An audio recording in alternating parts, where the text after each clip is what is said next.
గురుగారు నమస్కారం. శ్రీమాత్రే నమః. శ్రీ గురుభ్యో నమః. గురుగారు, ఈ విశ్వవసునామ సంవత్సరంలో కర్కాటక రాశి వారికి ఆదాయం ఎంత ఉంటుంది, ఖర్చు ఎంత ఉంటుంది, అలాగే రాజపూజ్యం, అవమానం, వీటితో పాటు ఓవరాల్ గా ఈ ఏడాది అసలు ఎట్లుంటుందంటారు? కర్కాటక రాశి వారికి ఈ సంవత్సరం ఆదాయం 8, ఖర్చు 2, రాజ్యపూజ్యం 7, అవమానం 3. ఓకే, అంత బాగుంది నాన్న. దీంట్లో ద్వాదశ స్థానంలోకి గురుగ్రహ ప్రభావం జరిగిన అష్టమ స్థాన శని ప్రభావం పోతోంది.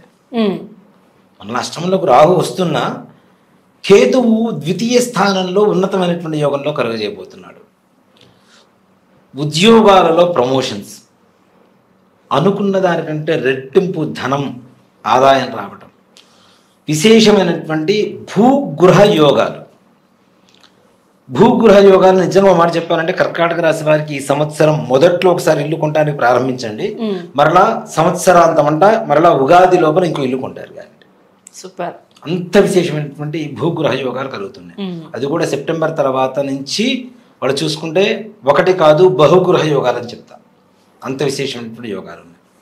అలాగే ఉన్నత అధికారుల మన్ననలు, వీళ్ళు చేసేటువంటి ప్రతి పని కూడా సక్సెస్ఫుల్గా ముందుకెళ్తూ ఉంటుంది.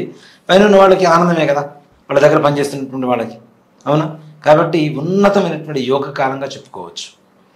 అదృష్టం అనేటువంటి మాటకి ఎగ్జాంపుల్గా కర్కాటక రాశి చెప్పుకోవచ్చు. ఈ సంవత్సరం, ప్రతి సంవత్సరం అలానే ఉండాలని లేదు కదా, ఈ సంవత్సరం మాత్రం తప్పనిసరిగా విశేషమైనటువంటి యోగం కనబడుతూ ఉంటుంది. అలాగే కర్కాటక రాశి వారికి ఆరోగ్య విషయంలో కూడాను చాలా సంతోషకరంగా ఉండేటువంటి పరిస్థితి.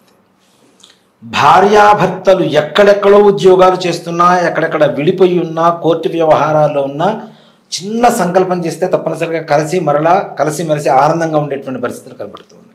అంటే శత్రు బాధలు కూడా సంపూర్ణంగా తొలగిపోతాయి. శత్రువులు కూడా మిత్రులుగా తయారయ్యేటువంటి పరిస్థితులు కనబడుతున్నాయి. అంటే ఒక మనిషి గురించి ఇంకొక మనిషి చెడుగా మాట్లాడుకుంటున్నా, చెడుగా ఆలోచిస్తున్నా కూడా అట్లాంటి వాళ్ళు కూడా వీళ్ళ గురించి మంచిగా ఆలోచించేటువంటి పరిస్థితులు, అలాంటి శత్రువులకు కూడా ఎక్కడో చోట సహాయం చేసేటువంటి పరిస్థితి వీళ్ళకి రావటం, వాళ్ళు చేయించుకోవడం, తద్వారా మిత్రులు అవ్వడం అనేటువంటిది కూడా జరుగుతూ ఉంటుంది. అలాగే ముఖ్యంగా విదేశీయానానికి సంబంధించి ప్రయత్నిస్తే తప్పనిసరిగా వీళ్ళు విదేశంలో అడుగు పెట్టి తీరవలసిందే, దాంట్లో ఏమాత్రం కూడా సంశయం లేదు. అలాగే అనేక రకాలైనటువంటి పుణ్యక్షేత్ర సందర్శన సౌభాగ్యాలు బాగా కలుగుతాయి.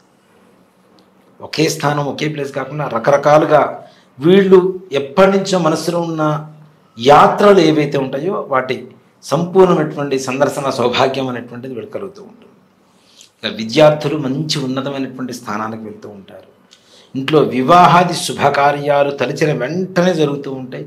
వీళ్ళ దగ్గర డబ్బులు లేకపోయినా ఆ సమయానికి ధనం చేకూరుతూ, వాళ్ళ అవసరాలు తీరిపోతూ, వాళ్ళ ఇంట్లో ఉండేటువంటి శుభకార్యాలు చేసేటువంటి పరిస్థితులు కనబడుతూ ఉన్నాయి. కాకపోతే ఆదాయం సంపాదిస్తూ కూడాను అనవసరమైనటువంటి ఖర్చులు పెట్టేటువంటి పరిస్థితులు కూడా కనబడుతున్నాయి. కాబట్టి ఆ విషయంలో జాగ్రత్తలు తీసుకోవడం అనేది చాలా మంచిది. ఎంతవరకు అవసరం, ఎంతవరకు ఉపయోగపడుతుంది అనేటువంటిది 1-2 సార్లు ఆలోచించి వస్తువును కొనడం కానీ, ఒక పని చేయడం కానీ చేయడం అనేది మంచిది. రాజకీయ నాయకుల పరిస్థితికి వస్తే ఉన్నతమైనటువంటి కాలంగా చెప్పుకోవచ్చు. చాలా విశేషమైనటువంటి యోగం, మంచి గుర్తింపు వస్తుంది. చిన్న చిన్న లీడర్లు ఉంటారు, నన్ను గల్లీ లీడర్స్ అంటూ ఉంటారు ఒక మాటలో చెప్పాలంటే. అలాంటి వాళ్ళకు కూడా 2025-26 మార్చి వరకు, ఉగాది వరకు ఉన్నతమైనటువంటి కాలం. ప్రజల దగ్గర నుంచి మంచి మన్ననలు పొందుతూ మంచి అధికారకమైనటువంటి యోగాన్ని పొందేటువంటి అవకాశం కనబడుతుంది. అలాగే కర్కాటక రాశిలో చదువుకొని ఉండి ఉద్యోగాల కోసం ఎదురు చూస్తున్నటువంటి యువత కావచ్చు, ఎవరైనా కావచ్చు, ఉన్నతమైనటువంటి వాడు ఊహించిన దానికంటే ఉన్నతమైనటువంటి ఉద్యోగాలు పొందేటువంటి అవకాశాలు ఉన్నాయి. ముందుగా ఉద్యోగం చేస్తున్నటువంటి వ్యక్తులకి మంచి మంచి ప్రమోషన్స్, జీతాలు పెరగడం, మంచి పేరు రావడం అనేటువంటిది ఒక గుర్తింపు, ఆ కార్యాలయంలో ఒక మంచి గుర్తింపు రావడం అనేటువంటిది జరుగుతూ ఉంటుంది ఈ సంవత్సరం. అలాగే రియల్ ఎస్టేట్ రంగం వారికి కూడా విశేషమైనటువంటి యోగం కలగబోతుంది. కర్కాటక రాశిలో కొత్తగా ఎవరైనా ఉన్నా కొత్త ప్రాజెక్టులు స్టార్ట్ చేయాలన్నా చేయవచ్చు. అంతకుముందు చేస్తూ నష్టాలు ఉన్నటువంటి వాళ్ళు కూడా లాభాల బాటలో నడిచేటువంటి అవకాశం సంపూర్ణంగా కనపడుతుంది కర్కాటక రాశి వారికి. అలాగే ముఖ్యంగా కర్కాటక రాశి వారిలో ఈ సంవత్సరం వాళ్ళ ఆనందానికి హద్దులు లేవని చెప్తారు. అంత విశేషమైనటువంటి ఒక కాలంగా చెప్పుకోవచ్చు. చిన్న చిన్న కష్టాలు అంటే సర్వసాధారణం, ఎవరికైనా వస్తూనే ఉంటాయి. కానీ పెద్దగా కష్టపడ్డం బాధపడ్డం అనేటువంటి పరిస్థితులు మాత్రం ఈ కర్కాటక రాశికి ఈ సంవత్సరంలో తొలగిపోతాయి. పైగా వృత్తి వ్యాపార ఉద్యోగ వ్యవహారాల్లో సాటి వ్యక్తుల వల్ల ఎదుర్కొంటున్నటువంటి సమస్యలు కావచ్చు, నరఘోషలు కావచ్చు, ఇవన్నీ కూడా తప్పిపోతాయి. తప్పనిసరిగా అలాంటి శత్రువులను కూడా మిత్రులుగా మార్చుకునేటువంటి అవకాశాలు కూడా ఈ సంవత్సరం కనబడుతూ ఉన్నాయి. కాబట్టి చాలా ఆనందదాయకంగా ఉండేటువంటి సంవత్సరంగా ఈ యొక్క సంవత్సరం చెప్పుకోవచ్చు.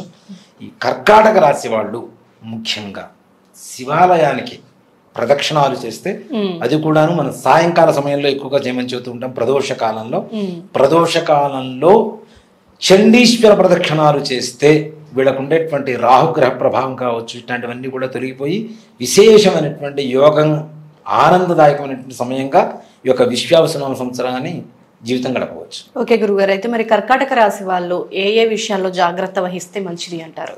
ముఖ్యంగా నాన్న, కర్కాటక రాశి వాళ్ళు ఈ సంవత్సరం ఖర్చు విషయంలో జాగ్రత్త, అత్యుత్సాహంతో జాగ్రత్త. ఈ రెండు చాలా జాగ్రత్తగా ఉండాలి. అందరూ మన వాళ్ళే అని చెప్పి భుజం మీద చేసుకొని పోతే ముంచేటువంటి వాళ్ళు ఎక్కువ మంది ఉంటారు. వినాయక చవితిని చూస్తుంటాం, 9 రోజులు భజన చేస్తారు, 10వ రోజు తీసుకొని నీళ్ళలో ముంచుతుంటారు. భజన చేసేవాళ్ళు అంటే ముంచేవాళ్ళే అని అర్థం. కాబట్టి అట్లాంటి వాడిని దూరంగా ఉంచడం అనేది మంచిది. ఓకే గురుగారు, సో చాలా చక్కగా వివరించారు గురుగారు కర్కాటక రాశి వారికి సంబంధించి. ధన్యవాదాలు గురుగారు. శ్రీమాత్రే నమః. శ్రీ గురుభ్యో నమః.